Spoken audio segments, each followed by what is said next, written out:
তা আজকে চলে এলাম আমরা সংবিধানের 5 নম্বর ক্লাস নিয়ে, যেখানে আলোচনা করব ভারতীয় সংবিধানের ধারা সম্বন্ধে। তো সবগুলি ধারা তো শেষ করা সম্ভব নয়, অর্থাৎ 471টা মুখস্থ করাও সম্ভব নয়।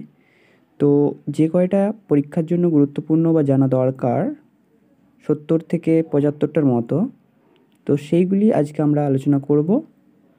তো ভিডিওটি প্রথম থেকে শেষ অবধি স্কিপ না করে অবশ্যই দেখতে থাকো, এবং ভালোই থাকলে অবশ্যই লাইক এবং শেয়ার করবে, এবং এই ধরনের সংবিধানকে আমার সাথে কন্টিনিউ করার জন্য অবশ্যই চ্যানেলটিকে সাবস্ক্রাইব করে রাখবেন। তো শুরু করা যাক আজকের ভিডিও। প্রথমে ধারা অর্থাৎ আর্টিকেল 12, এখানে বলা আছে, সেখানে রাষ্ট্রের সংজ্ঞা বর্ণনা আছে। রাষ্ট্রের সংজ্ঞা আর্টিকেল 12-এ বর্ণনা আছে। নেক্সট আর্টিকেল 14, এখানে বলা আছে আইনের দৃষ্টিতে ও আইনের দ্বারা সকল নাগরিকের অধিকার সমান, কিন্তু তার মধ্যে ব্যতিক্রম রাষ্ট্রপতি বা রাজ্যপাল তাদের পদের ক্ষমতা প্রয়োগ ও কর্তব্য সম্পাদনের জন্য আদালতের কাছে দায়বদ্ধ থাকবেন। এছাড়াও রাষ্ট্রপতি বা রাজ্যপাল স্বপদে বহাল থাকাকালীন তাদের বিরুদ্ধে কোনো ফৌজদারি মামলা দায়ের করা যায় না। এছাড়াও আছে 2 মাসের আগাম নোটিশ না দিয়ে রাষ্ট্রপতি বা রাজ্যপাল পদে আসীন থাকাকালীন তাদের পদে থাকার আগে বা পদে থাকার পর কোনো দেওয়ানি মামলাও দায়ের করা যায় না।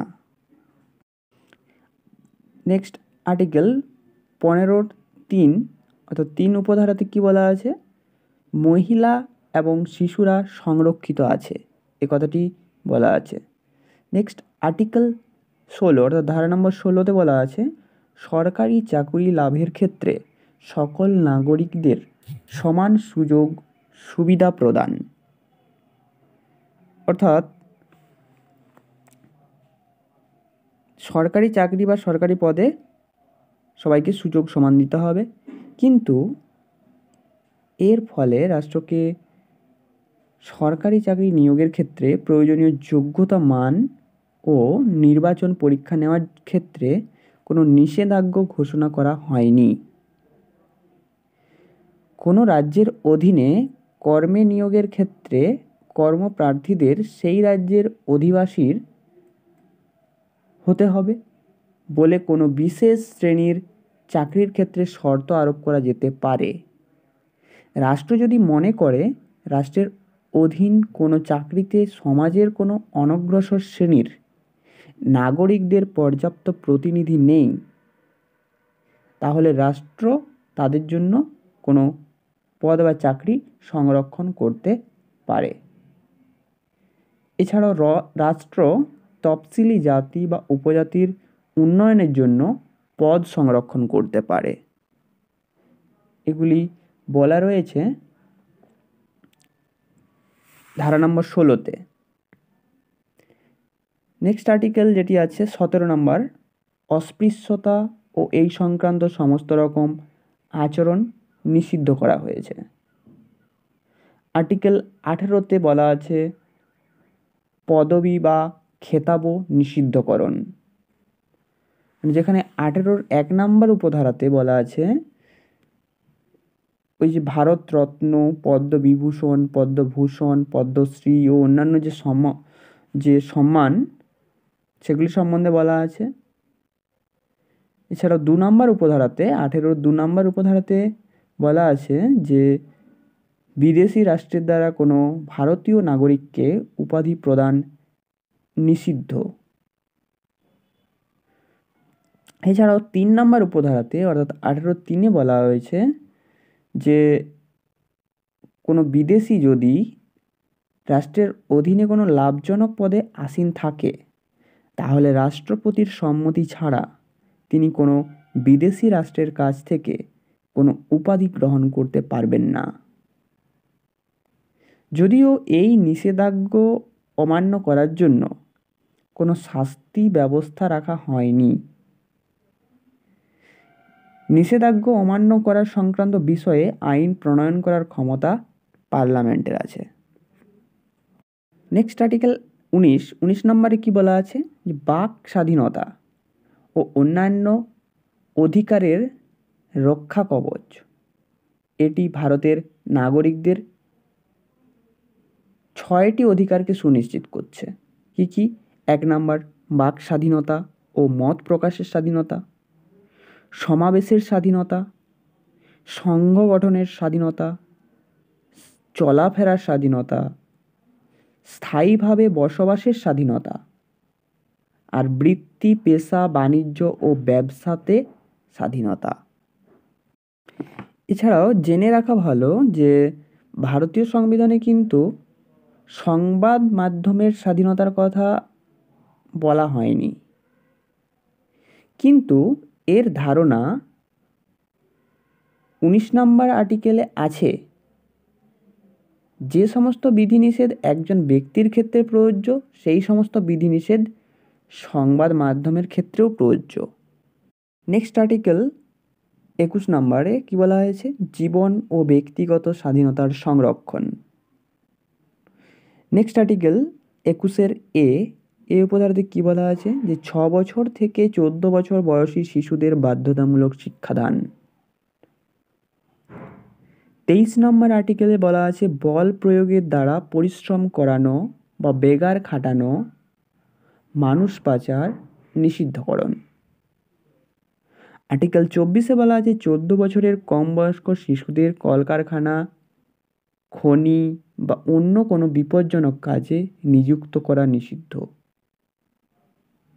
25 নম্বরে বলা আছে প্রত্যেক নাগরিককেই তার বিবেকের স্বাধীনতা, নিজস্ব ধর্ম অবলম্বন, পালন ও প্রচারের স্বাধীনতা দেওয়া হয়েছে। 26 নম্বরে বলা আছে প্রত্যেক ধর্মীয় সম্প্রদায় নিজের ধর্মীয় সংগঠন ও কার্যাদি পরিচালনা করতে পারবে। নেক্সট আর্টিকেল 28, শিক্ষা প্রতিষ্ঠানে ধর্ম শিক্ষার ক্লাসে ছাত্রছাত্রীদের অংশগ্রহণ ইচ্ছাধীন। অর্থাৎ যদি কোনো ছাত্রছাত্রী কোনো ধর্ম ক্লাসে অংশগ্রহণ করতে না চায়, তাহলে তার বিরুদ্ধে কোনো পদক্ষেপ নেওয়া যাবে না। আর্টিকেল 30 বলা আছে সংখ্যালঘু সম্প্রদায়ের শিক্ষা প্রতিষ্ঠান স্থাপন ও পরিচালনার অধিকার সম্বন্ধে। আর্টিকেল 32 নম্বরে বলা আছে যে মৌলিক অধিকারগুলিকে বলবৎ করার জন্য 5টি রিটস অর্থাৎ লেখ বা আদেশ জারি সংক্রান্ত বিষয়াদি।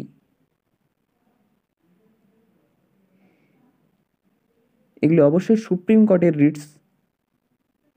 নেক্সট আর্টিকেল 35 নম্বরে কি বলা আছে, যে মৌলিক অধিকার কার্যকর করার জন্য সংসদ প্রয়োজনীয় আইন প্রণয়ন করতে পারবে। ধারা নম্বর 40, পঞ্চায়েত ব্যবস্থার প্রতিষ্ঠা ও গ্রামীণ স্বায়ত্তশাসন প্রতিষ্ঠা। 44 নম্বরে বলা আছে যে সকল নাগরিকের জন্য অনুরূপ আইন তৈরি করা হবে, অর্থাৎ ইউনিফর্ম সিভিল কোডের কথা বলা হয়েছে 44 নম্বর আর্টিকেলে। নেক্সট আর্টিকেল 48 উপধারাতে কি বলা হয়েছে, যে পরিবেশের সংরক্ষণ এবং গুরুত্ব সম্বন্ধে। 50 নম্বরে বলা আছে যে রাষ্ট্র শাসন বিভাগ থেকে বিচার বিভাগের থেকে পৃথক রাখবে। রাষ্ট্র শাসন বিভাগ থেকে বিচার বিভাগকে পৃথক রাখবে। 52 নম্বর আর্টিকেলে বলা আছে ভারতে একজন রাষ্ট্রপতি থাকবেন। নেক্সট আর্টিকেল 53, কেন্দ্রের শাসন সংক্রান্ত ক্ষমতা রাষ্ট্রপতির হাতে ন্যস্ত হবে। আর্টিকেল 54, রাষ্ট্রপতি নির্বাচিত হবেন একটি নির্বাচনী সংস্থা দ্বারা। আর্টিকেল 55, রাষ্ট্রপতির নির্বাচন পদ্ধতি সম্বন্ধে বর্ণনা আছে। 56, রাষ্ট্রপতি 5 বছরের জন্য নির্বাচিত হবেন, এই কথাটি বলা আছে। আর্টিকেল 57, রাষ্ট্রপতির পুনর্নির্বাচিত হতে পারবেন, এটি বলা আছে। আর্টিকেল 58 রাষ্ট্রপতির যোগ্যতা সম্বন্ধে উল্লেখ আছে। আর্টিকেল 59 রাষ্ট্রপতি পদের শর্ত আছে। আর্টিকেল 60 রাষ্ট্রপতির শপথ গ্রহণ পদ্ধতি। 61 রাষ্ট্রপতির ইমপিচমেন্ট অর্থাৎ পদচ্যুতি সম্বন্ধে উল্লেখ আছে। আর্টিকেল 62 রাষ্ট্রপতির পদ শূন্য হলে উপরাষ্ট্রপতি তার পদে আসীন হন, তবে 6 মাসের মধ্যে নতুন রাষ্ট্রপতির জন্য নির্বাচন করতে হবে, এটি বলা রয়েছে। 72 নম্বরে বলা আছে রাষ্ট্রপতি কোনো দণ্ডপ্রাপ্ত ব্যক্তির শাস্তি মুকুব করতে পারবেন, অর্থাৎ ক্ষমা প্রদর্শন করার ক্ষমতা আছে রাষ্ট্রপতির। 76 নম্বরে বলা আছে ভারতে একজন অ্যাটর্নি জেনারেল থাকবেন। 79 পার্লামেন্টের গঠনতন্ত্র। 80 অর্থাৎ আর্টিকেল 80তে বলা আছে রাজ্যসভার গঠন প্রণালী সম্বন্ধে। 81-এ বলা আছে লোকসভার গঠন প্রণালী সম্বন্ধে। নেক্সট আর্টিকেল 84 পার্লামেন্টের সদস্য হওয়ার যোগ্যতা। পার্লামেন্টের সদস্য হওয়ার যোগ্যতা আছে 84-এ। নেক্সট 88 পার্লামেন্টের সদস্য না হয়েও পার্লামেন্টের অভ্যন্তরে অ্যাটর্নি জেনারেল বক্তব্য রাখতে পারবেন, এই কথাটি বলা রয়েছে। 108 নম্বরে বলা রয়েছে পার্লামেন্টের যৌথ অধিবেশন সম্বন্ধে। নেক্সট ভেরি ইম্পর্টেন্ট 110 নম্বর আর্টিকেলে কি বলা হয়েছে কেন্দ্রীয় অর্থ বিলের সংজ্ঞা দেওয়া আছে এখানে। 112 নম্বরে বাৎসরিক আর্থিক রিপোর্ট বা বাজেট, যদিও বাজেট কথাটি সংবিধানে উল্লেখ নেই, রিপোর্ট বলে লেখা আছে এখানে। 117 নম্বরে অর্থ বিষয়ক বা রাজস্ব বিল সম্বন্ধে বলা আছে। 143 নম্বরে রাষ্ট্রপতি আইন সংক্রান্ত প্রশ্নে সুপ্রিম কোর্টের পরামর্শ চাইতে পারেন, এটি বলা রয়েছে। 148 নম্বরে ভারতে একজন ক্যাগ অর্থাৎ কন্ট্রোলার অ্যান্ড অডিটর জেনারেল থাকবেন, বলা রয়েছে। 154 নম্বর আর্টিকেলে আছে রাজ্যের প্রশাসনিক ক্ষমতা রাজ্যপালের হাতে ন্যস্ত। 155 নম্বর রাজ্যপাল রাষ্ট্রপতি কর্তৃক নির্বাচিত হন। 163 রাজ্যপালের স্বেচ্ছাধীন ক্ষমতা বর্ণিত আছে। 172 রাজ্য আইনসভার মেয়াদ বা কার্যকাল সম্বন্ধে উল্লেখ আছে। 213 রাজ্যপালের অর্ডিন্যান্স বা অধ্যাদেশ জারি করার ক্ষমতা। 214 নম্বর রাজ্যের হাইকোর্ট সম্বন্ধে বলা রয়েছে। 222 নম্বরে বিচারপতিদের বদলি সংক্রান্ত বিষয় উল্লেখ আছে। 226 নম্বরে হাইকোর্টের রিটস জারি করার ক্ষমতা অর্থাৎ লেখ জারি করার ক্ষমতা 226 নম্বরে। আমরা এর আগে পড়লাম সুপ্রিম কোর্টের রিটস জারি করার ক্ষমতার কথা, যেটা 32 নম্বর আর্টিকেলে আমরা পড়লাম। নেক্সট পরবর্তী আর্টিকেল 243 নম্বর পঞ্চায়েতের সংজ্ঞা দেওয়া রয়েছে। 243-এর কে উপধারাতে আছে পঞ্চায়েতের নির্বাচন সংক্রান্ত নিয়ম, অর্থাৎ পঞ্চায়েত নির্বাচন, পঞ্চায়েত ভোটের কথা এখানে উল্লেখ আছে। 248 নম্বরে অবশিষ্ট ক্ষমতা অর্থাৎ রেসিডুয়ারি পাওয়ার যেটাকে বলা হয়, সেই পাওয়ার পার্লামেন্টকে অর্পণ করা হয়েছে। 275 নম্বর বা 282 নম্বর আর্টিকেলে বলা রয়েছে যে রাজ্যকে কেন্দ্রের আর্থিক অনুদানের কথা। 279-এতে বলা রয়েছে goods and service tax council সম্বন্ধে, অর্থাৎ জিএসটির কাউন্সিল। 280 নম্বরে বলা রয়েছে অর্থ কমিশনের গঠন ও ভূমিকা সম্বন্ধে, অর্থ কমিশনের গঠন ও ভূমিকা। 315 নম্বরে বলা হয়েছে কেন্দ্র ও রাজ্য সরকারগুলির জন্য রাষ্ট্রকৃত কমিশন গঠন। 324 নম্বরে বলা রয়েছে নির্বাচন কমিশনের গঠন। 330 নম্বরে বলা রয়েছে লোকসভার তফসিলি জাতি উপজাতির জন্য আসন সংরক্ষণ এর কথা। 335 নম্বরে বলা রয়েছে সরকারি চাকরি ও পদ অর্জনের ক্ষেত্রে তফসিলি জাতি শ্রেণীদ্বয়ের অর্থাৎ তফসিলি জাতি উপজাতি এদের দাবি মানার কথা। নেক্সট 338 নম্বর আর্টিকেলে বলা রয়েছে তফসিলি জাতি উপজাতি ও অন্যান্য যারা পিছিয়ে পড়া অর্থাৎ ওবিসি জন্য বিশেষ আধিকারিক অর্থাৎ অফিসার নিয়োগ কার দ্বারা হবে? রাষ্ট্রপতির দ্বারা। এটা 338 নম্বর আর্টিকেলে বলা রয়েছে। পরবর্তী আর্টিকেল 352 নম্বরে বলা রয়েছে জাতীয় জরুরি অবস্থার কথা।